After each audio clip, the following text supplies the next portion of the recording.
STRANG Last updated 11:37, June 29, 2018. Super Rugby crowds are in decline in South Africa and Australia, but what about New Zealand? If New Zealand Rugby was a person, they would be lamenting the annoying parasites clinging to their back. Super Rugby crowds are in ill health. The number of people wanting to watch live sport is waning, and the competition as a whole is losing valued numbers through the gates. But there is a split between New Zealand and our Sanzaar brothers, Australia and South Africa.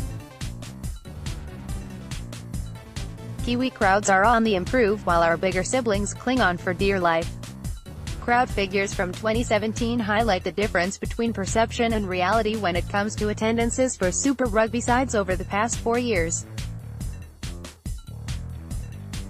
Read more, black marks, how to turn a ref, no Super Rugby break in 2019, Franks on the big scrum hit. Just look at the number of empty seats at the games here in New Zealand. You'd be lucky to see a stadium even half full. This is when reality comes to bite. The perception of poor crowd sizes can be put down to stadium size and the poor health of New Zealand's parasitic siblings, rather than the actual size of crowds in Aotearoa. In 2017, New Zealand crowds had increased by 7.27% since 2015, as the Hurricanes, Blues, Chiefs and Crusaders had a larger average attendance than they did 2 years previous. The Hurricanes were attracting an average of 16,901 people to Westpac Stadium each week, more than 3,000 more than in 2015. Blues crowds were up 18.27%, an extra 2,000 people each night. The Chiefs and Crusaders had small gains, but gains they had. Only the Highlanders saw crowds decline in that period, down from an average of 18,500 in 2015 to 14,751 in 2017, a drop of 20.26%. By comparison, South Africa lost almost a quarter of their crowds, and Australian audiences shrunk by nearly 20%. Bulls' average crowd of 2017 was just a third of what it was in 2015, dropping from 26,492 to just 9,347 in that period. In total, only 4 teams in Super Rugby increased their average attendance over that 3-year period, and all 4 were New Zealand teams. So, what leads us to thinking that New Zealand Rugby's live match experience is in sharp decline? Super Rugby's decline. A large crowd turnout to watch the Crusaders and Highlanders clash. To start, Super Rugby's average attendance as a whole is in sharp decline. In 2015, the average crowd size across the competition was 19,163, making it easily the world's biggest rugby competition by average attendance. Last year, that overall average had dropped to just 14,436, a 24.67% drop in attendance in just 2 years, and brings Super Rugby back to the chasing pack. Super Rugby remains the rugby competition with the highest average attendance, based on 2017 figures. It averaged about 300 people a game, more than the Aviva Premiership in England, and 900 more than the top 14 in France. But those big European leagues are holding steady with their attendance figures. England, average attendance increased 4% from 2015 to 2017, while the top 14 declined by 5.59%. The Pro 14, which includes Italy, Ireland, and now a pair of South African teams, had an increase of 1%. Surprisingly, the team with the highest average attendance in World Rugby is the Stormers, who had 28,700 through the gates on average last year. Bordeaux were second with 23,880, followed by the Lions with 23,606, the Hurricanes ranked 12th with an average crowd of 16,901, while the Highlanders, 14,751, Crusaders, 14,448, Chiefs, 13,527, and Blues, 13,128, were 19th, 20th, 23rd and 25th respectively. 7 of the top 10 were European sides, with average attendances over 17,000 each week. Rugby is in good health in the Northern Hemisphere. Their competition might not have the same excitement and talent as Super Rugby, in New Zealand at least, but crowds are excited nonetheless. Purpose-built stadiums. What's more, the North has stadiums that are purpose-built for rugby and suit the level of competition, and at the level at which they are playing. This, again, plays into the idea of perception versus reality. Watch an average game of European rugby, and the size of the crowd is always impressive. It's the lack of empty seats which is easy to see, compared to a game in the Southern Hemisphere. In England, stadiums average 75.75% capacity. In France, that number is 73.5%, and in the Pro 14 it's 62.17%. Super Rugby in 2017 had an average capacity of just 38.2% for games. More than 60% of a stadium was empty, and there is only so much creative camera angles can do to make that appear full. If you take stadium capacity into account when calculating the attendance figures, it paints a different picture of which clubs are succeeding in rugby.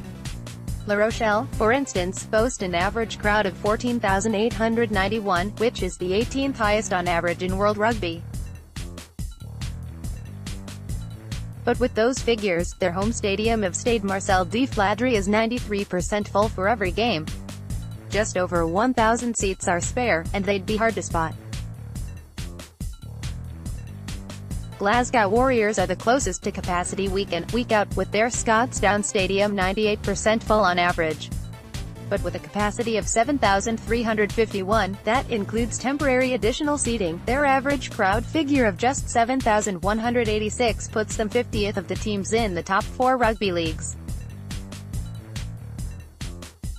This is where New Zealand's stadiums look terrible during a Super Rugby encounter, as despite the impressive crowd sizes on a global scale, the stadiums are near empty.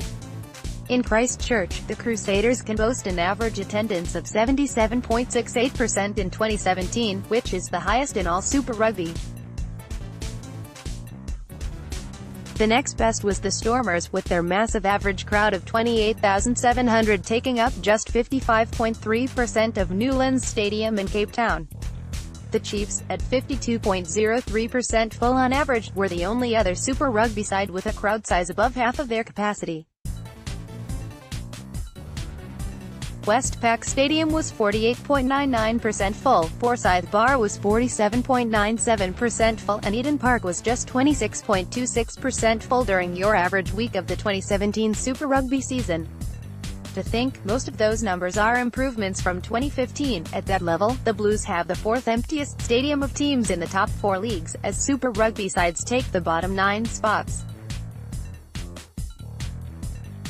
The Bulls and Jaguares couldn't fill 20% of their stadiums, while the Kings were 20.49% full in 2017. Using the population, the zoo always turns out for Highlanders games.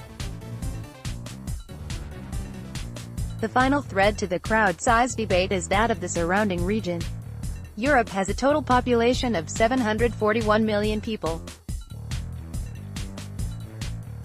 You don't have to convince a high percentage of the population to attend your game in order to get a good crowd. But not all regions can boast a large population base to help them attract fans, in Europe or not. By breaking down the population of the urban area around a club team, it shows just how impressive, or not, their crowd numbers might be. Take Pau, the club Conrad Smith and Colin Slade recently played for, based in the Pyrenees. The surrounding population is just 100,000, and yet the club have an average attendance of 11,146 to each game. Essentially, more than 10% of the local population is turning out to each Pau home game. With a stadium seating 18,000, you could say Pau struggle to fill their Stade du Homohome, but when you consider the surrounding population, those figures are mighty impressive. Only 4 rugby teams attract around 10% of the surrounding population to home games, with Bath and Gloucester also above that mark. Bath have hit the jackpot, in that they have such a big supporter base that they often have to take game away from their home ground, with a capacity of 14,500, in order to fill bigger stadiums. Despite that, they reached 96% capacity in 2017, with an average of 18,490 fans per game. The Highlanders are the top side in Super Rugby when it comes to attracting the local population to games. If you take Dunedin alone, the Highlanders attract 11.73% of the population to each home match. Taking into account the rest of Otago as well, they still attract 6.58% of the regional population, which is almost double that of their nearest Super Rugby rivals, the Hurricanes. The Hurricanes get 3.35% of the Wellington regional population along on match day, while the Chiefs 2.94% and Crusaders 2.68% aren't far off. All four clubs are in the top 20 in World Rugby for attracting people to their games, with the Brumbies 2.45%, the only other side to make that list. For the Blues, less than 1% of Aucklanders turn up to matches, good enough for 33rd, which dwarfs some clubs at the bottom of the list. Take the Sunwolves, for instance, who get 0.03% of the massive Tokyo population to home games. They have an average crowd of 11,646, and a population in the Tokyo metropolitan area of 38 million. Where to from here? For New Zealand, the results are strong without being outstanding. The big dogs at New Zealand Rugby are unlikely to be happy with stadiums that are half full and lacking in atmosphere, but they'll be smart enough to realize that things aren't exactly bad. What is of concern, however, is the performance of the Australian and South African franchises, that are bleeding fans.